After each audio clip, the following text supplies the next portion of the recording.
Hey y'all, it's Radical Reads. Today I'm going to be reading a short pamphlet originally published by the Irish political party Sinn Féin in the early 70s. It's a very brief yet informative explanation of what imperialism is, as well as how it applies to the British domination of Ireland. Of course, thank you so much for being here. I hope that you like today's video and that you check out some of my others. Be sure to like, comment, subscribe, share with your friends, and feel free to email me at radicalreads1312@gmail.com if you have any questions or comments or want to talk about the reading. Thank you all again for being here, and let's get started. Imperialism and the Irish Nation, published in 1972 or 1973 by Sinn Féin. Imperialism and the Irish Nation. The main conflict which affects the lives and destinies of the Irish people today is that between English imperialism and the Irish nation. The great majority of the Irish people who make up the Irish nation are adversely affected by imperialist domination and pressure, as they have been for many years. Conflicts within the nation and between different sections of the nation must be judged and assessed in the light of the relationship between Ireland and Britain, and in terms of the effect they have on the outcome of that struggle. The character of conflicts within the nation can be of vital importance in affecting the struggle between the nation and Britain, primarily because the divisions within the nation affect the character of the national independence movement.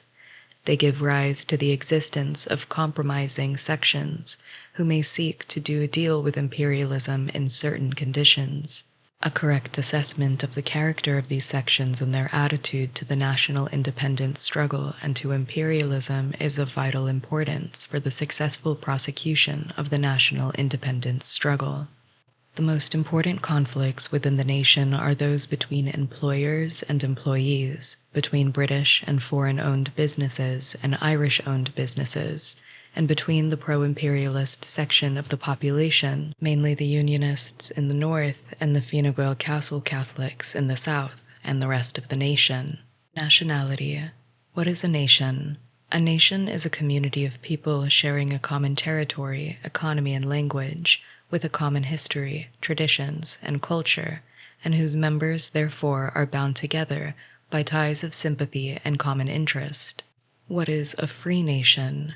This question was answered by James Connolly when he said, "A free nation is one which possesses absolute control over all its own internal resources and powers, and which has no restriction upon its intercourse with all other nations similarly circumstanced, except the restrictions placed upon it by nature."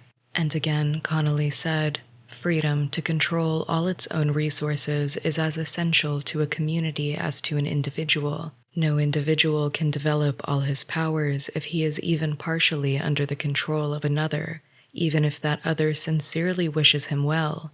The powers of the individual can only be developed properly when he has to bear the responsibility for all of his actions, to suffer for his mistakes, and to profit by his achievements." In other words, the claim of the Irish people to independence is based on the fact that they and they alone are best able to look after their own interests, rather than any foreign government. This claim of the Irish nation and people to genuine political and economic independence has been disputed by the British government, overtly and covertly, for generations. This is because Britain is an imperialist power, and the British government an imperialist government. To understand the character of Britain's relationship to Ireland, it is necessary to have an understanding of the character of modern imperialism. Imperialism, its causes. What is imperialism? Imperialism is a system whereby the big industrial and financial monopolies of the advanced industrial countries dominate and control, by political or economic means, the markets, sources of food and raw materials, and industrial units of other countries, and hence the political destinies of their people. The essential economic characteristic of imperialism is the export of capital from the imperialist country to the colony or neo-colony, with a view to obtaining ownership of raw materials and industries in the colony for the imperialist country and the big business interests that rule it. Contrariwise, there is an export of the economic surplus, i.e., capital representing the excess of output over input, from the colony or neo-colony to the imperialist country in the form of profits, dividends, and interest on investments. Ownership, and therefore control, of the means of producing wealth in the colony or neo-colony passes into the hands of the monopolies in the imperialist country whose interests the imperialist government serves. The political, military, and cultural aspects of imperialist domination have as the prime aim the protection of the investments of imperialism in the colony or neo-colony and the weakening and undermining of national independence movements, which would threaten those investments and sources of cheap food and raw materials by demanding that their ownership and control be taken into the hands of the people of the dominated country or of its government, if it has a government of its own.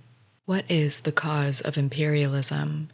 The cause lies fundamentally in the fact that the owners of large capital in the imperialist country, nowadays generally in a monopolistic or semi-monopolistic position of their home markets and closely linked with banks and financial institutions, see the opportunity of making a higher rate of profit by investment abroad than investment at home. This in turn has several causes, the main ones being the relatively low level of demand for goods in the home market because of the reluctance of the monopolies to increase wages and salaries at the expense of profits, and secondly, the relative political and economic weakness of the underdeveloped and developing countries via the imperialist government and monopolies, which makes it easier for the latter to extract higher and easier profits from them than would be possible by investment internally.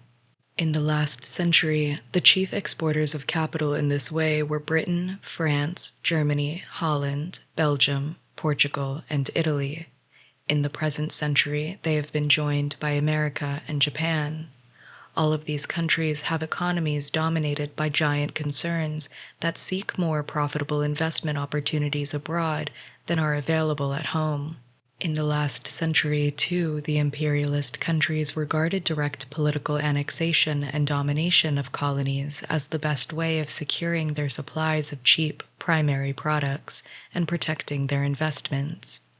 In the latter part of the 19th century, most of Africa and Asia were parceled out among the various imperialist powers as colonies or spheres of influence. Disputes between the powers over the control of such colonies and the redivision of the world into spheres of influence were one of the main causes of the world wars of this century. The present century, however, has seen the rise of national liberation movements all over the world in the former colonies. Ireland was one of the first of these. Neo-Colonialism. It has become impossible for the imperialist powers to maintain direct political control over their former colonies. Hence, the evolution of the policies known as Neo-Colonialism, whereby formal political independence is given to the colony while economic domination continues and is intensified. So far as possible, the imperialist power seeks to hand over to a government which is pro-imperialist, or linked to imperialism by the economic interests of the section of the people it represents. It did this in Ireland when Britain did a deal with the representatives of Irish trading and commercial capital, Griffith and his colleagues, at the time of the treaty, and in 1938 when De Valera and the representatives of Irish industrial and manufacturing capital did a deal with Britain in the Anglo-Irish trade agreement of that year, which was inevitably to bring the movement towards economic independence to a halt, the final capitulation being signalized first by the abolition of the Control of Manufacturers Act in 1958, then by the Free Trade Agreement of January 1966 and the takeover by British monopolies of the commanding heights of private industry in Ireland, a process then accelerated and extended to the point where EEC entry took place. From the point of view of an examination of imperialism and neo-colonialism, the common market represents an alliance between the governments and monopoly concerns of Western Europe, so that they may be better able to maintain themselves against the competition and capital penetration of American big business, as well as maintaining their dominating position over the economies of the underdeveloped nations. At the same time, the Western European monopolies continue to have rivalries among themselves, which reflect themselves in divisions of policy between their respective governments, France, Germany, Italy, and so on. It should be said also that in present-day conditions, the granting of formal political independence to a former colony frequently saves the imperialist power much expense of government, military occupation, and administration. It may also serve to draw the teeth of the independence movement in the neo-colony, which now seems to have obtained political independence, although the reality of imperialist economic dominance remains. The expressions of the latter are usually much more difficult to identify and organize popular opinion against than straightforward political domination and military occupation. Imperialism, acting through the methods of neo-colonialism, uses many different methods and has a wide variety of devices at its disposal to maintain its dominance over subject nations and economies. The techniques used in relation to one nation may not be used in relation to another. The character of the national independence movement in the subject nation and its political traditions mainly determine the manner in which imperialism maintains control. The national independence movement must analyze all aspects of imperialist domination and develop the various means and techniques appropriate to countering them. It should also be appreciated that imperialism is primarily the expression of the interests of the giant monopolies in the imperialist countries, seeking higher rates of profit abroad than are available at home. It is not a policy which is fundamentally in the interest of the ordinary people of the imperialist country. It burdens them with the high cost of military expenditure on the protection of colonial and neo-colonial interests abroad. Britain's East of Suez policy and military expenditure cost over $2 billion a year. It may lead to underinvestment in the home economy as funds chase higher profits abroad, which bring in more wealth to the rich, but do not develop the productive power of the country of origin. This is one of the main reasons why Britain, the oldest imperialist power, has an economy today that is much more backwards than those of its competitors, the imperialist powers of more recent vintage, even though some of these, Germany, Italy, Japan, lost the last war. For these and other reasons, then, the ordinary people of the imperialist countries have an interest in securing the independence of the anti-imperialist nations and are potentially valuable allies of the latter in their struggle for national freedom. This is not to deny the fact that huge sections of the people of the imperialist country are influenced by the jingoism, chauvinism, and prejudice against emigrants from the colonies, which is sedulously cultivated by the educational and propaganda agencies of the imperialist government. Insofar as they are like this, they facilitate the monopolies in these countries in maintaining their influence and are acting against their own interests. Potential allies. In relation to Britain, it is important for the Irish national movement to recognize the existence of potential allies among the democracy of Britain, the common people, and particularly in the labor and trade union movement in that country. There has always been a tradition of support, though frequently a very slender one, for Irish national aspirations among the most progressive and anti-imperialist sections of the British people, and particularly the British workers, who numerically predominate in that country. This dates from the time of Wolfe Tone and the United Irishmen, who were in touch with the English corresponding societies and radicals. It was evident at the time of the Charterists and the Fenians, and at the time of the post-1916 independence struggle. As the development of events may make more of the British people realize the burden imperialism is to them, the importance of these potential allies should increase. They are in a particularly good position to bring pressure to bear on the British government in relation to the 6 counties, which remain politically part of the United Kingdom, and whose administration and occupation cost the British taxpayer millions of pounds annually for the benefit of Britain's rulers and the big business interests who own most of the major 6-county industries. The Irish emigrants in Britain can play a big part in this. There are at present 1 million emigrants who were actually born in Ireland. If organized, they could play a tremendous part in putting pressure on the British government from within Britain to withdraw from Ireland, to reduce the economic pressure on the country, and at least to expose unionism before the British people, and win a greater measure of democracy and civil liberties for the people of the North, which would be of great benefit to them in organizing against imperialism and its local minions. The Irish in Britain can themselves, and in alliance with the best and most anti-imperialist elements of the British people, do a tremendous job in exposing and discrediting unionism and in making Britain's domination of Ireland that much more difficult. They are situated right at the heart of British imperialism, in Britain's own towns and cities and industries, and are in an ideal position for putting pressure on the British government from within. They can be the indispensable auxiliary for the national movement at home in the coming years, as the Irish in America were in the years after 1916. Part 2. In Ireland today, the main elements of British imperialist domination are as follows. 1. Political union with the 6 counties and military occupation of that area by British forces. The 1800 Act of Union still remains valid here.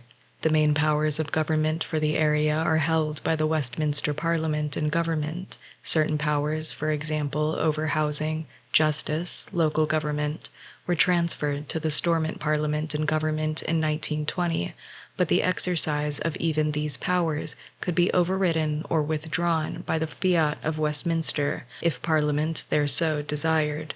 The overriding power of Westminster was demonstrated in March 1972 when the Stormont Parliament was prorogued and its powers transferred and a Secretary of State for Northern Ireland appointed by the Westminster government. This action restored the 6 counties to precisely the same status as the whole of Ireland was in the following of the Act of Union, the status of a crown colony. 2. Economic domination of the 6 counties by Britain and by foreign monopolies, mainly British, consequent capital outflow, insufficient investment in industrial development, unemployment, and emigration.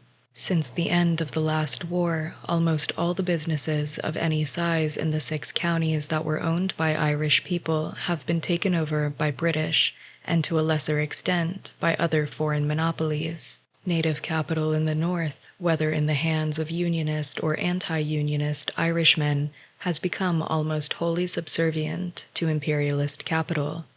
The reason for this is that there is no government able to defend the interests of the Irish capitalists involved and of their workers against British takeovers and British competition.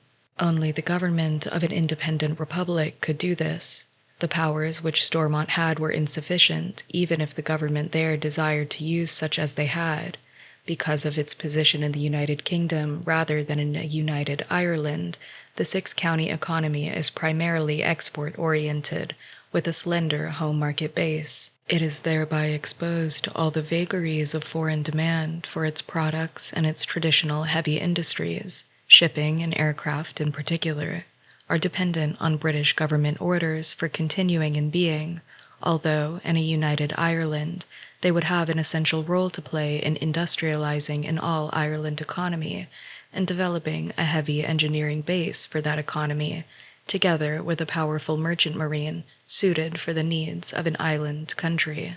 Other important aspects of British economic dominance of the area are the channeling of savings and capital abroad through the British-controlled banking system for investment in Britain and overseas, and the control of credit policy for the area in accordance with the needs of the imperialist power, rather than of the development of the six county, not to speak of an all-Ireland economy. 3. Lack of democracy and the fostering of discrimination to divide the people of the area. In the interests of imperialism, and to prevent the mass of the Protestant workers seeing that a true understanding of their real interests should align them with the national independence movement. Other aspects of this are the lack of democracy in the area, infringement of civil rights, the existence of a police state in effect, gerrymandering.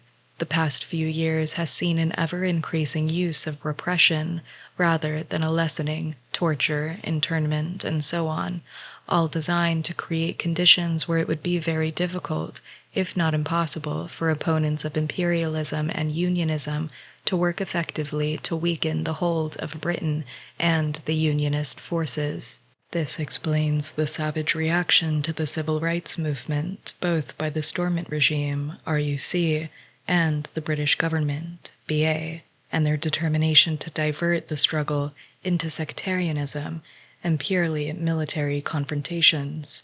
The 26 counties.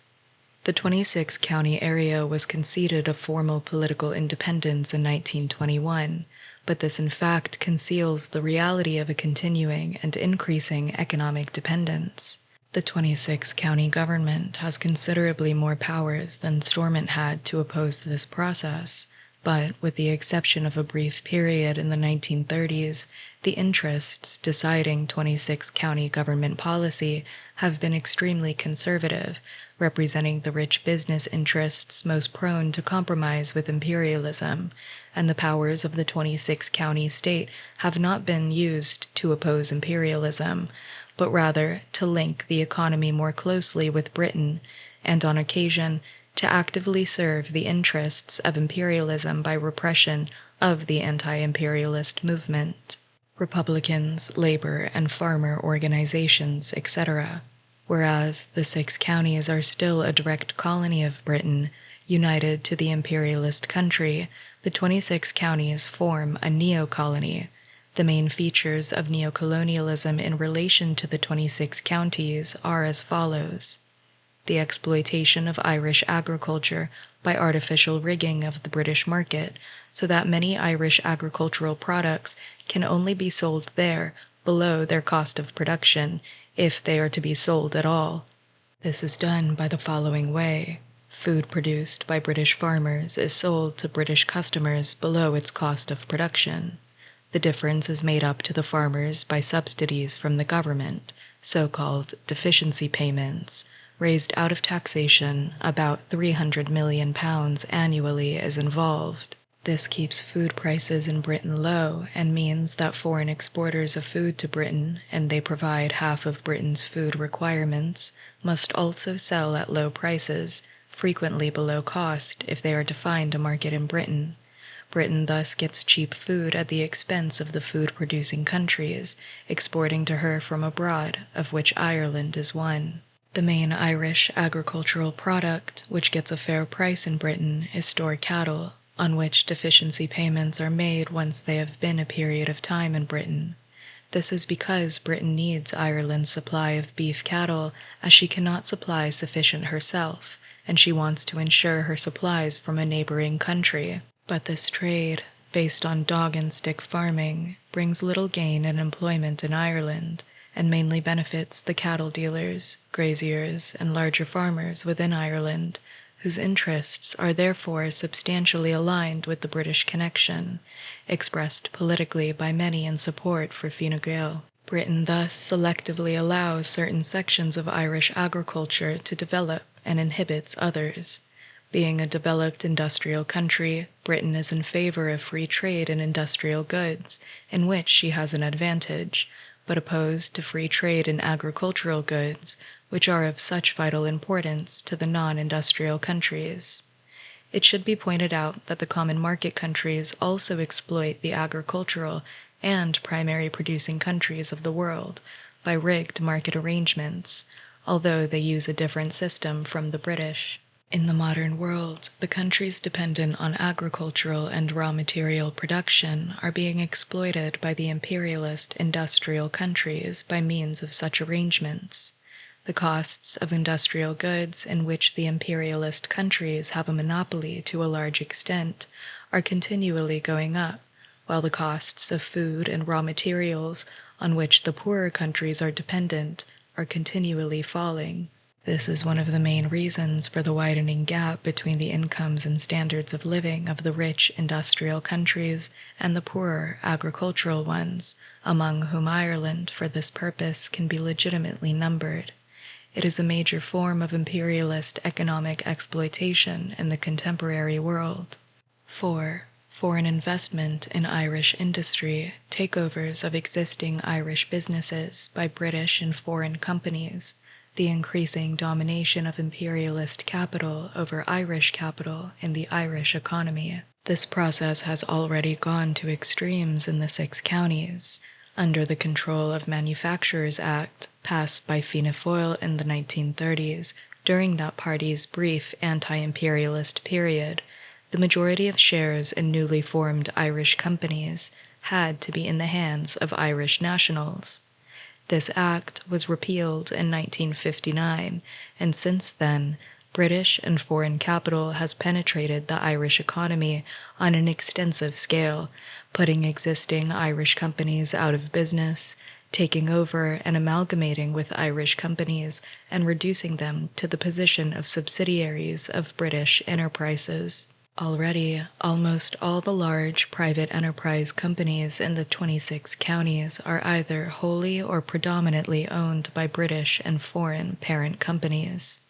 The medium-sized and smaller Irish-owned companies are coming under increasing pressure as British capital seeks newer fields of investment and extends its control more widely throughout the economy. This is most marked in the fields of distribution, where British-owned supermarkets are decimating Irish-owned enterprises. This process will accelerate and extend further under free trade, whether with Britain alone under the Anglo-Irish Free Trade Agreement, or when the 26 counties enters the EEC. The Free Trade Agreement restricts the powers of the 26 county government to interfere with foreign takeovers of Irish industry and business, and in the EEC, the Treaty of Rome guarantees free movement of goods, capital, services, and labor, and free rights of establishment between member states. The main adverse consequences of this imperialist investment in Ireland are: A. The ownership of the bulk of private manufacturing industry passes into the hands of British monopolies, and the wealth produced by the labor of Irish people working in them is channeled abroad in the form of profits and dividends to the foreign parent companies. B. Control passes into the hands of foreign companies whose prime interest is in no way the development of the Irish economy or the satisfaction of the needs of the Irish people. Irish companies can be closed down and their workers unemployed as a result of decisions taken in London and Brussels in the interest of British and foreign companies. C.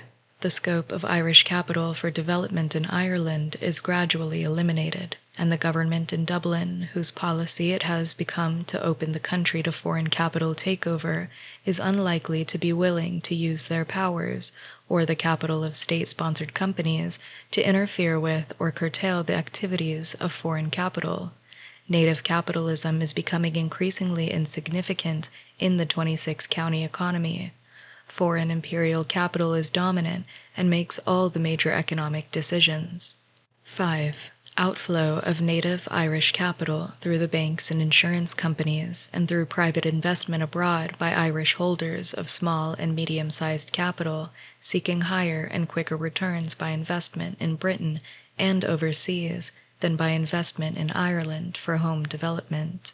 Almost £1 billion of capital from the 26 counties was so invested in 1971.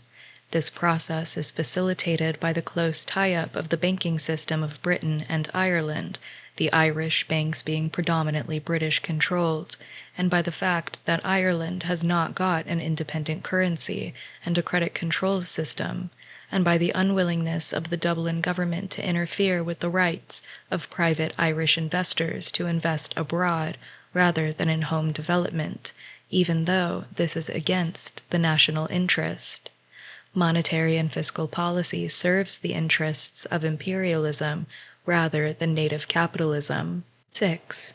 Political subservience to British imperialism in the field of foreign trade and policy.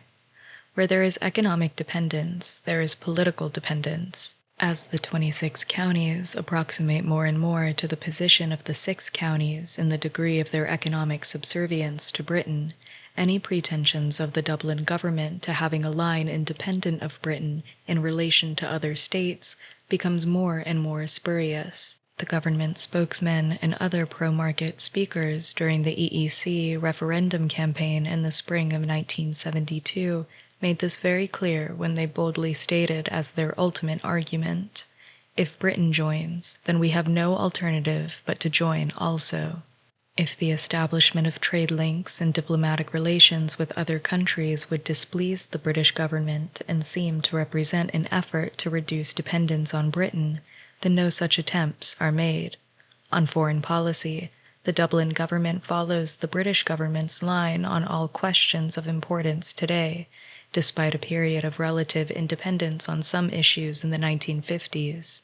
The stock of Ireland as a champion of national independence struggles in other countries is today abysmally low. In the United Nations today, the Dublin government votes with Britain and the colonial powers on all such issues, or else it abstains from voting, a device which deceives nobody. It is never to be found with that vast majority of United Nations members when it comes to vote on colonial matters. Yet there was a time when Ireland led the national liberation movements of the world.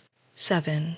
Economic and political subservience to British imperialism entails cultural domination by British imperialism. This shows itself in many different ways, particularly in a crisis of competence over the question of the national language, the most distinctive badge of a people's nationality. If Ireland is to be a satellite of Britain, why seek to maintain or revive a minority language? People who have lost faith in their ability to maintain themselves politically and economically independent of imperialism cannot maintain a cultural or linguistic independence, not to speak of distinctiveness. The domination of the Irish market by the material commodities produced by the imperialist country makes inevitable the dominance of also imperialism's cultural products and of the language of the imperialist country. This is evidenced by the ubiquitous influence of British culture and attitudes on Irish life, education, publishing, communications, literature, the arts, and recreational patterns. The Dublin government makes bureaucratic gestures in favor of Irish culture and the language, but as it is a government which has sold out the country to British imperialism politically and economically, it cannot be sincere or have real faith in such measures, which are of little effect in stemming the tide of cheap and shoddy foreign cultural influence. On the other hand, the development of a strong and vigorous anti-imperialist movement in the political, economic, and social field would give a tremendous boost to the development of our indigenous cultural traditions, and particularly to the language.